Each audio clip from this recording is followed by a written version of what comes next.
আপনাদের স্বাগত জানাই আমার কথা শুনবার জন্য। গত 15 বছরে যা হয়েছে, অনেক মায়ের অনেক সন্তানের যে কান্না আমরা দেখেছি, সেগুলো আবার আমাদেরকে মনে করিয়ে দিল জাতিসংঘ এবং প্রফেসর মোহাম্মদ ইউনূস অন্তর্বর্তীকালীন সরকার প্রধান যখন আয়নাঘর দেখতে গিয়েছিলেন। একটি দুটি নয়, এই ঢাকা শহরে অসংখ্য আয়নাঘর এবং সারা দেশে ছড়িয়ে আছে সেই সব আয়নাঘর। আমরা অনেক সময় বিতর্ক করি আওয়ামী লীগকে ব্যান করা হবে কিনা, আওয়ামী লীগ নির্বাচন করতে পারবে কিনা। আমি মনে করি এইসব বিতর্কগুলো অনেক পরের বিতর্ক, এই আলোচনাটা অনেক পরে করা দরকার। সবচেয়ে আগে যেটা জরুরি সেটা হচ্ছে এই সব অপরাধের সঙ্গে যারা যুক্ত, এইসব আয়নাঘর যারা তৈরি করেছে, বিচার বহির্ভূত হত্যাকাণ্ড যারা করেছে, গুম যারা করেছে, তাদের বিচার করা এবং যত দ্রুততার সঙ্গে এবং ন্যায্যতার সঙ্গে বিচার করা। শেখ হাসিনা রক্ষা পাবেন না, তার দোসররা রক্ষা পাবেন না, জেনারেল তারেক সিদ্দিকী রক্ষা পাবেন না, এরকম অসংখ্য নাম। আমাদের হাজার হাজার লোকের বিচার করবার দরকার নেই। অবশ্যই অপরাধ করলে হাজার কোনো লক্ষ মানুষের বিচার আমরা করতে পারি, কিন্তু দেশের স্থিতিশীলতার জন্য যেটা দরকার সেটা হচ্ছে অত্যন্ত দ্রুততার সঙ্গে ন্যায্যতার সঙ্গে, যেগুলো নিয়ে প্রশ্ন উঠবে না এরকম একটা প্রক্রিয়ার মধ্য দিয়ে কতিপয় বড় দুর্বৃত্তের বিচার করা, যারা সবকিছুর মূলে ছিলেন, সবকিছুর হোতা। 20 জন হতে পারে, 25 জন হতে পারে, 15 জন হতে পারে, দৃষ্টান্তমূলক শাস্তি নিশ্চিত করা। এবং এটা করতে পারলে অনেক কিছু ঠিক হয়ে যাবে। আমরা বহুবার বহু মানুষের বিরুদ্ধে অভিযোগ এনেছি, বহু বিচার প্রক্রিয়া শুরু করেছি, মামলা করেছি, কিন্তু চূড়ান্ত নিষ্পত্তি শেষ করতে পারেনি। একমাত্র হোসেন মোহাম্মদ এরশাদ কিছুদিন জেল খেটেছেন, বেগম খালেদা জিয়াকে একটা অন্যায্য মামলায় জেল খাটানো হয়েছে, কিন্তু প্রকৃত অপরাধের জন্য বিচার কিন্তু আমরা অধিকাংশ সময় করতে পারিনি। সেটা দুর্নীতি বলি বা অন্য কোনো বিষয় বলি। 2024 সালের ছাত্র জনতার অভ্যুত্থানে যে হাজার হাজার হত্যাকাণ্ড, অতিরিক্ত বল প্রয়োগ, গ্রেফতার, নির্যাতন এবং মানবাধিকার লঙ্ঘনের যে ঘটনাগুলো ঘটেছে, এর পেছনে শেখ হাসিনা সরকার এবং তার দল আওয়ামী লীগ দায়ী ছিল এবং তাদের দোসররা দায়ী ছিল। তার তথ্য প্রমাণ, অসংখ্য তথ্য প্রমাণ গত কয়েক মাসে দেশের গণমাধ্যমে, সরকারের বিভিন্ন তদন্ত সংস্থার রিপোর্টে, মানবাধিকার সংগঠনের বিভিন্ন প্রতিবেদনে উঠে এসছে। এর আগেও মানবাধিকার সংগঠনগুলো এইসব বিষয় নিয়ে কথা বলেছে। এবার জাতিসংঘের তথ্যানুসন্ধান কমিটির প্রতিবেদন সেই সত্যকে নিরেট ভিত্তির উপর দাঁড় করিয়ে দিয়েছে। আমরা অনেক কিছু করি, অপ্রয়োজনীয় কাজ অনেক বেশি করি। একে জেলে পড়ি, ওকে মামলা দিই, ওকে এয়ারপোর্টে আটকে দিই, অভিযোগ করি যে ওর 2টো পাসপোর্ট, সেগুলো নিয়ে আমরা প্রচুর লেখালেখি করি। কিন্তু বাংলাদেশের আইন যেগুলোকে অনুমোদন করেছে, হ্যাঁ সেটা অনৈতিক হতে পারে, সেটা ভালো কাজ না হতে পারে, কিন্তু আইন সিদ্ধ নয় সেটা তো আপনি বলতে পারবেন না। যেমন ধরুন 18, 24, 14 নির্বাচন, আপনি আইন দেখলে ঠিক আছে, কিন্তু আসলে তো ওগুলো কোনো নির্বাচন হয়নি। এরকম অনেক কিছু আছে। বাংলাদেশের আইন বলছে একজন মানুষ 2টো পাসপোর্ট রাখতে পারবে, তার ডুয়েল সিটিজেনশিপ থাকতে পারবে। এখন সেই কথা দেখে আপনি যদি বলেন যে ও এই পাসপোর্ট ব্যবহার করে এটা করেছে, ওটা করেছে, এবং তার জন্য তার বিরুদ্ধে আপনি মিডিয়া ট্রায়াল করেন, তাকে আপনি নানাভাবে শাস্তির আওতায় আনেন, সেটা খুব একটা থোপে টিকবে না। একটা ছোট্ট উদাহরণ দিলাম, এরকম অসংখ্য জিনিস আছে। আপনি কেউ কারো প্রশংসা করলেন, কেউ কারো সমর্থন করে লিখলেন, সেটার জন্য আপনি তাকে মার্ডার কেসে ফেলতে পারেন না। সো শেখ হাসিনা যা করেছে, তার সরকার যা করেছে, এই সরকার যদি তা করে, সেগুলো কিন্তু গ্রহণযোগ্য নয়। আমি বলছিলাম জাতিসংঘের মানবাধিকার বিষয়ক তথ্যানুসন্ধান কমিটির রিপোর্টের কথা। আপনারা জানেন যে এই জুলাই আগস্টের আন্দোলনের সময়, তার আগের থেকেই বাংলাদেশের মানবাধিকার পরিস্থিতি নিয়ে অত্যন্ত কঠিন ভাষায় বেশ কয়েকবার কথাবার্তা বলেছেন জাতিসংঘের মানবাধিকার বিষয়ক হাই কমিশনার ভলকার টুর্ক। এই তথ্যানুসন্ধান কমিটির রিপোর্ট প্রদান উপলক্ষে তিনি ঢাকায় এসেছিলেন এবং তিনি বলছেন যে বাংলাদেশের জনগণের বিরোধিতার মধ্যেও ক্ষমতা আঁকড়ে থাকতে চেয়েছিল সাবেক সরকার, আর সেই লক্ষ্য পূরণে বিক্ষোভ দমন করতে পরিকল্পিত এবং সমন্বিত কৌশলের মাধ্যমে নৃশংসতা চালিয়েছিল।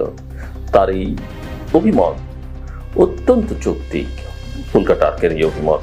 কেননা পরপর 3টি জোর জবরদস্তিমূলক নির্বাচন করবার পর বাংলাদেশের নাগরিকদের মধ্যে আওয়ামী লীগ সরকারের গ্রহণযোগ্যতা একেবারে শূন্যের কোঠায় নেমে এসেছিল।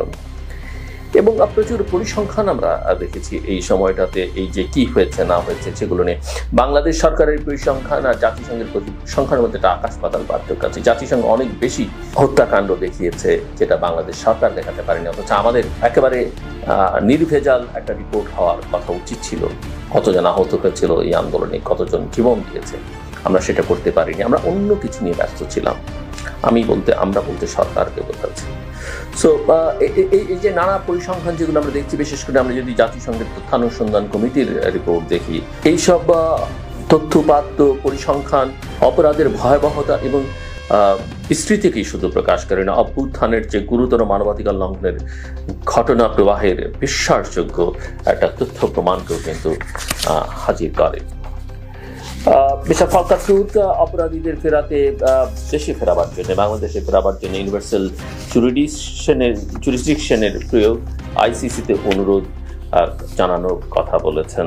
এবং আমরা আশা করতে চাই যে শেখ হাসিনা সব পলাতক অপরাধীদের দেশে ফিরিয়ে আনার ক্ষেত্রে সরকার এটিকে একটা সুযোগ হিসেবে কাজে লাগাবে।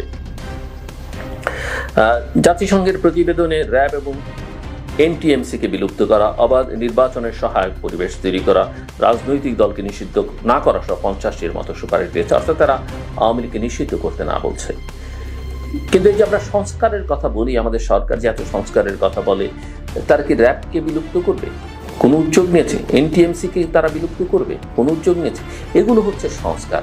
এই র্যাবকে বিলুপ্ত করবার কথা কিন্তু আওয়ামী লীগ বলেছিল আগে, কিন্তু আওয়ামী লীগ কিন্তু বিলুপ্ত করেনি, বরং র্যাবকে তারা সর্বোচ্চ ব্যবহার করেছে, নোংরাভাবে ব্যবহার করেছে।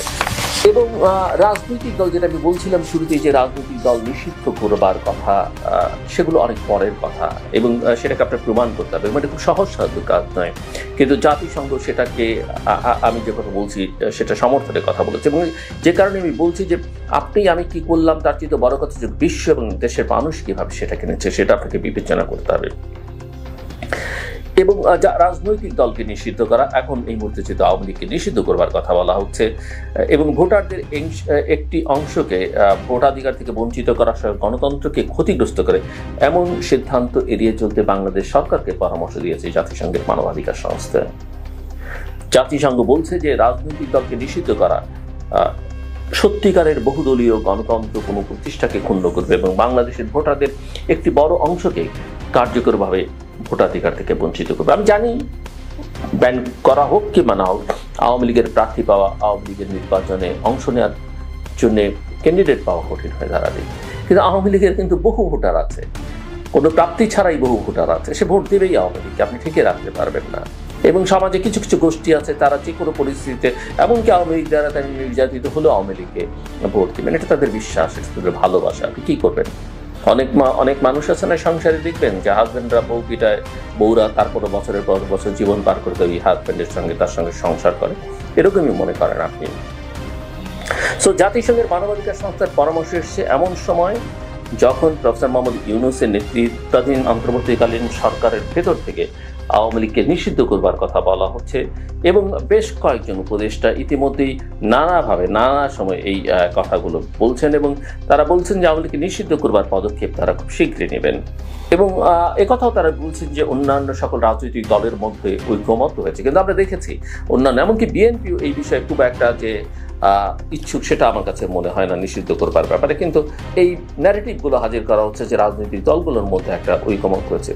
র্যাপিড অ্যাকশন ব্যাটালিয়নকে বিলুপ্ত করার কথা বলেছে জাতিসংঘ মানবাধিকার সংস্থা।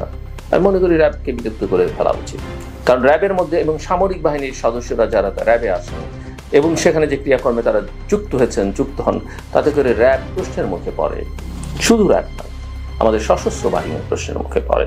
মানবাধিকার লঙ্ঘনের অভিযোগে 2021 সালের 10 ডিসেম্বর আমরা জানি যে র্যাবের সাবেক 7 কর্মকর্তার উপর নিষেধাজ্ঞা দেয় যুক্তরাষ্ট্র এবং র্যাবের উপরও নিষেধাজ্ঞা তারা দেয় এবং দেশের ট্রেজারি ডিপার্টমেন্ট এবং পররাষ্ট্র দপ্তর পৃথকভাবে এই নিষেধাজ্ঞা দিয়েছিল।